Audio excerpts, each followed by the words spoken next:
Pequeño video rápido sobre otra vez una recapitulación de lo que vimos en la segunda clase de la semana pasada. Para identificar los tipos de hidrocarburos, debemos considerar a su estructura y la saturación principalmente. Vemos primero las cadenas alifáticas abiertas o acíclicas, y estas pueden dar lugar a los muy conocidos compuestos alcanos, alquenos y alquinos. Empezamos con los alcanos, que son compuestos cuyos carbonos están enlazados por enlaces simples y cuya proporción está dada por esta fórmula. Si en un alcano hay n átomos de carbono, habrán 2n más 2 átomos de hidrógeno. El alcano más básico es el metano, que tiene un solo carbono que está rodeado por 4 hidrógenos. Tenemos aquí a dos ejemplos más y vemos que son cadenas de carbonos con enlaces simples. Veamos este que tiene dos carbonos. N vale 2, por lo tanto, al reemplazar el N en la fórmula tendremos 6 hidrógenos. De modo que la fórmula será C2H6, que corresponde al etano. Tú puedes evaluar al siguiente que tiene 4 carbonos y se llama butano. Bueno, permítanme, esta es una pequeñísima parte de lo que son los alcanos. Ahorita, como se los dije, lo vamos a ver más a fondo. Y bueno, antes de que hagamos esa mirada de los alcanos, espérenme, pues quiero que vean este pequeño mapa conceptual que les armé, que veamos una mirada de todo lo que hemos visto. O sea, en la parte de hasta arriba de donde dice química, ahí englobamos toda la parte que ya hemos visto de los fundamentos de la química, la historia, la alquimia, cómo empezó a nacer la química, la tabla periódica, cómo fue la historia de la misma tabla, las propiedades de los elementos, qué es un elemento, qué es un compuesto. Y como se dan cuenta o tal vez no se han dado cuenta, hemos visto ya una infinidad de temas y definiciones que de verdad yo me siento feliz y orgulloso de que las estén aprendiendo o por lo menos estén intentando hacerlo. Y recuerden que, como lo leía, el conocimiento lo vamos construyendo en primera desde nuestro contexto y también aparte desde donde nos estamos desarrollando. Hay veces que pasa que uno se entiende en conceptos más fáciles que otros o ejemplos más rápido que otros. Y eso nunca va a querer decir que tú seas o alguien sea más inteligente que tú para entender algún tema en específico. Deben o debemos irnos a lo básico de cómo aprendemos. Y bueno, yo lo veo en mis estudios. Estábamos haciendo un ejercicio y era así que nos dejaron un ejercicio para resolverlo. Un chico lo tuvo en 30 segundos y yo necesité más de 5 minutos para ver en primera si de qué trataba, de qué pasaba, qué hacía con eso y en segunda si era imposible o por qué no lo había puesto la maestra, ¿no? Y ahí uno se compara y dice, ¿por qué el otro en 30 segundos y yo en 5?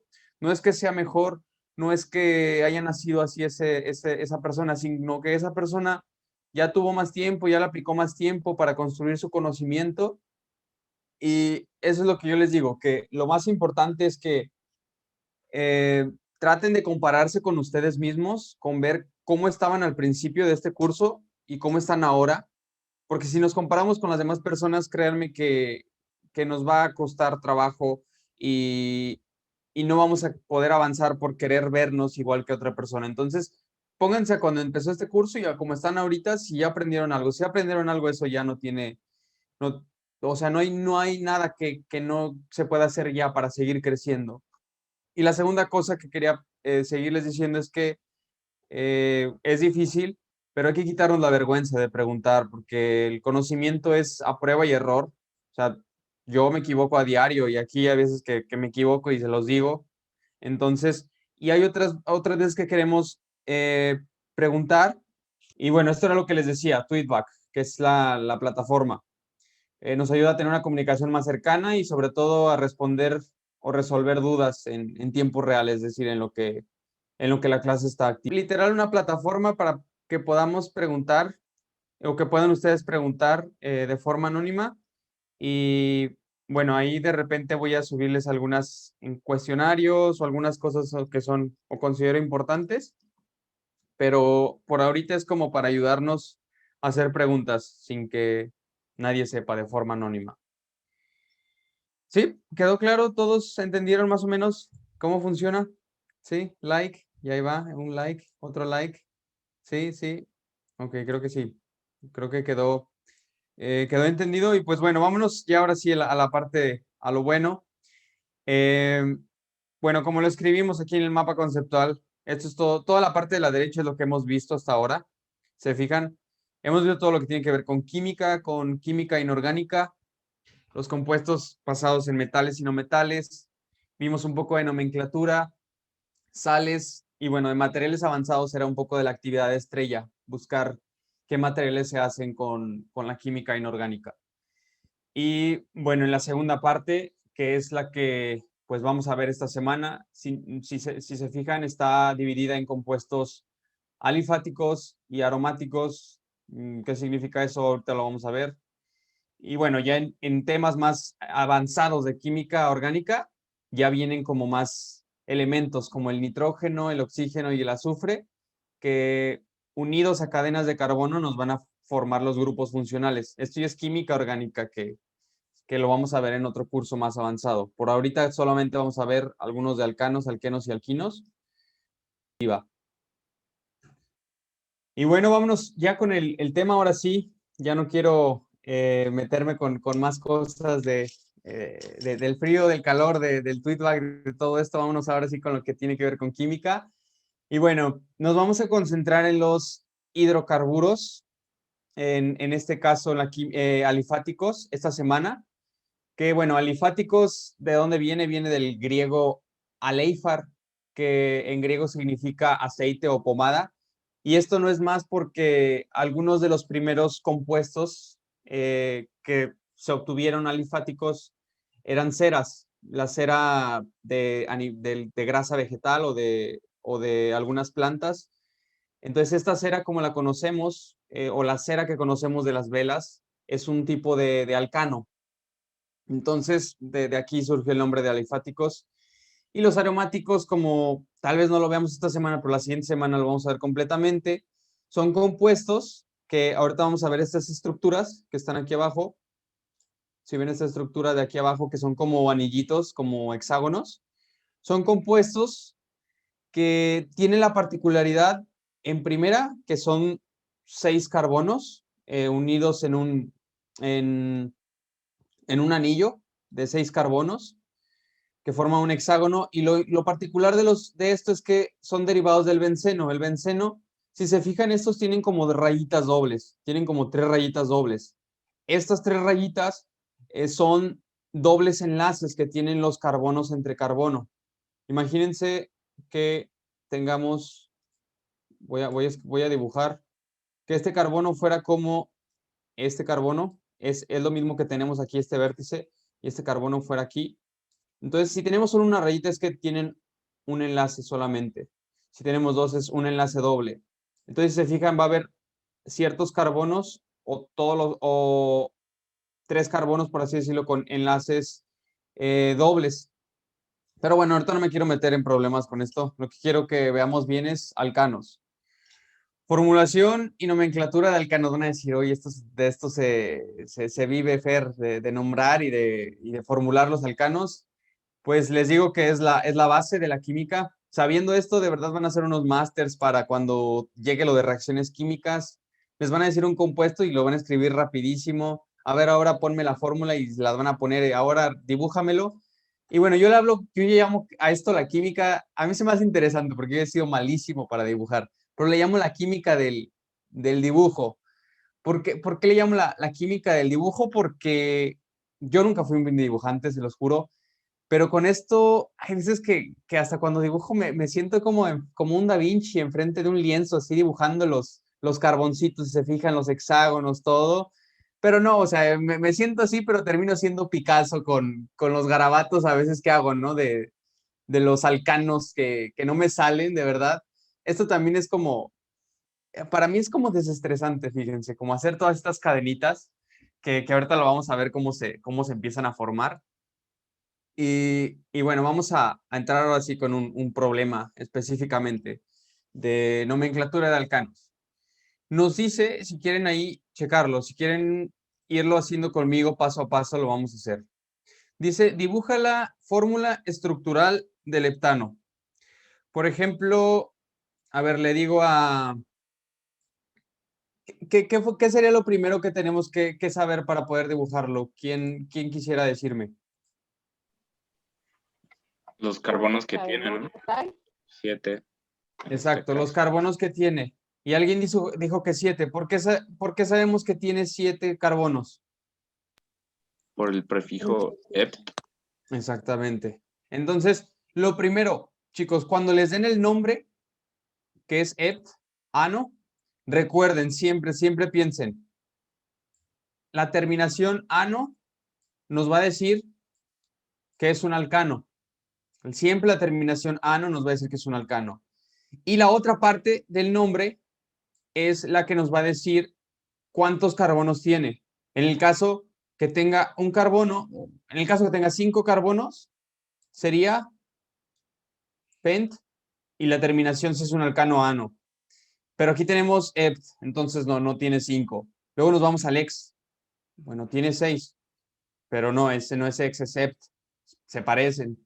Bueno, ya llegamos al ept y nos damos cuenta que tiene 7 carbonos. Entonces, lo principal es leer lo que nos está diciendo el problema.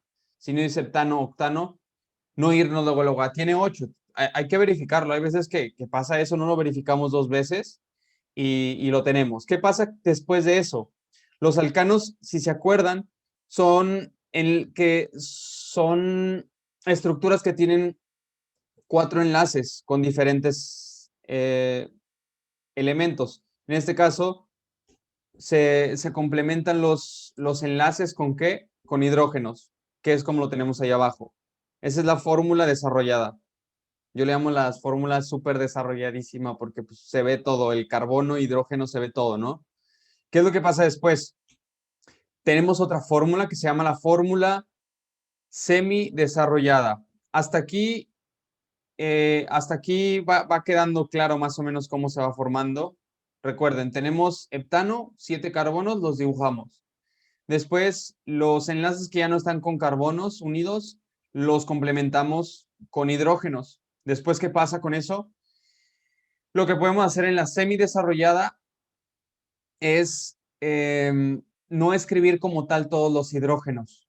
Es decir, si tenemos el primer carbono aquí, el primer carbono, lo voy a poner con azul para que se distinga.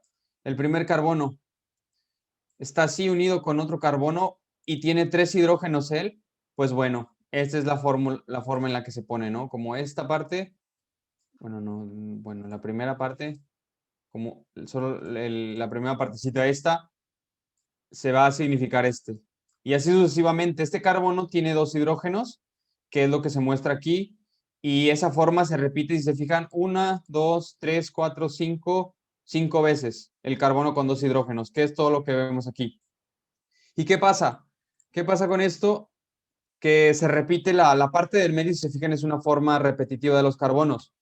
Lo que pasa aquí, déjenme borrar el pizarrón, es, si lo alcanzan a ver aquí abajo, es CH3, que le vamos a llamar como la cadena terminal o el carbono que está al final. Vamos a tener al final 2 carbonos al final de la cadena principal. En este caso de 7 carbonos, tenemos del lado izquierdo uno con CH3 y otro con CH3 igual del otro lado. Y la forma repetitiva, lo que hacemos es poner en un paréntesis la forma que se repite. En este caso, la que se repite, ¿cuál es? La que se repite es CH2 y ya lo escribimos adentro del paréntesis. Fuera del paréntesis ponemos, vale, pero ¿cuántas veces se repite? Pues hacemos la cuenta de cuántas veces se repite ese CH2. Y nos damos cuenta que se repite 5 veces. Entonces, por eso es el número 5 que tenemos aquí. Y se fijan, es toda una cadenita. O sea, no escribí los pasos porque hay veces que vemos como paso a paso y es como, a veces leemos tantas letras que se nos olvida. Entonces, primer paso, así a capela se los digo, primer paso, checar cuántos carbonos tiene la nomenclatura que nos está diciendo, en base, o con base, perdón, en el prefijo. El segundo paso es ver qué estructura podemos tener, la desarrollada o las semidesarrolladas. ¿Hasta aquí hay alguna duda, comentario, sugerencia, aclaración? ¿Todo bien? Todo bien. Bueno, hasta aquí, si vamos bien y si me entendieron cómo se forma la cadena, vamos a entrar a la parte que más se utiliza en la química y en los libros. En los libros no vamos a ver por lo general estas estructuras. Por lo general vamos a ver una estructura que es la que quiero que también entiendan muy bien, que es la forma esqueleto. Ahí póngale como entre paréntesis o un asterisco, es como la más usada en química, la forma esqueleto. ¿Qué tiene de particular la forma esqueleto? Bueno, continuando con nuestro ejemplo, tenemos el carbón, tenemos el compuesto con 7 carbonos, el alcano, que se llama heptano. ¿Qué es lo que pasa? La forma esqueleto nos dice, bueno, pues no vas a poner los hidrógenos. Aquí pues solamente ponlos en tu mente, pero recuerda que están ahí, pero solamente tenlos en tu mente. Es decir, vamos a tener cadenas de solamente carbonos, ¿vale? Y luego lo que nos dice es, bueno, cada carbono ya no lo vamos a escribir. ¿Por qué? Porque no queremos escribir muchas letras, nos vamos a saturar de tiempo y de dibujar. Entonces, solamente cada carbono se va a convertir en un vértice de un enlace. Es decir, en español, ¿qué significa eso? Significa que, por ejemplo, en esta parte yo dibujé una línea, una rayita que tiene pues dos extremos, que si lo comparamos con la primera, un extremo sería el carbono 1 y el otro extremo sería nuestro carbono 2. Es decir, ya no escribimos C1 y C2, ahí lo escribí yo para que vean qué carbono es de arriba. Y bueno, pero ¿cuántos carbonos necesitamos? Necesitamos 7, ¿no? Entonces vamos a poner tantas líneas como carbonos tengamos. En este caso tenemos 2 carbonos, agregamos otra línea y nos fijamos que esta línea pues ya tiene un vértice, ya es un carbono, pero agregamos otra, que es el carbono 3. Y después nos vamos a la que sigue, que dibujamos otra línea y va a ser nuestro carbono 4. Y así nos vamos a ir sucesivamente. Vamos a hacer literal como zigzag, líneas en zigzag. ¿Hasta cuándo? Hasta que obtengamos el número de carbonos que tenemos. Que al final debemos de obtener un compuesto como el que se forma aquí, que es a base solamente de rayitas. Que es lo mismo que está ahí arriba, en la forma esqueleto, que es la forma en la que vamos a verlo en casi todos los ejercicios que vienen adelante, es la forma más utilizada en la química o en la mayoría de los libros de química y química orgánica. Hasta aquí, ¿hay alguna duda, chicos? ¿O algo que Ninguna, también algo que quieran agregar? ¿Todo bien? ¿Vamos bien? Vale, vámonos con el... ¿Puedo agregar algo, Fer? Claro, claro, claro. Bueno, pues nada más como recordar que los extremos también son un carbono, porque a mí me pasaba mucho que se me olvidaba que los extremos son un carbono. Entonces, pues no lo contaba y me salía mal. Entonces, pues sí es importante recordar que las puntitas, aquí por ejemplo C1 y C7, también son carbono. Exactamente. Por ejemplo, bueno, ahorita vamos a ver más ejemplos más adelante que expliquen un poquito mejor esto, pero recuerden, cada extremo, cada puntita o cada piquito, por así decirlo, que se forma es un carbono, ¿vale?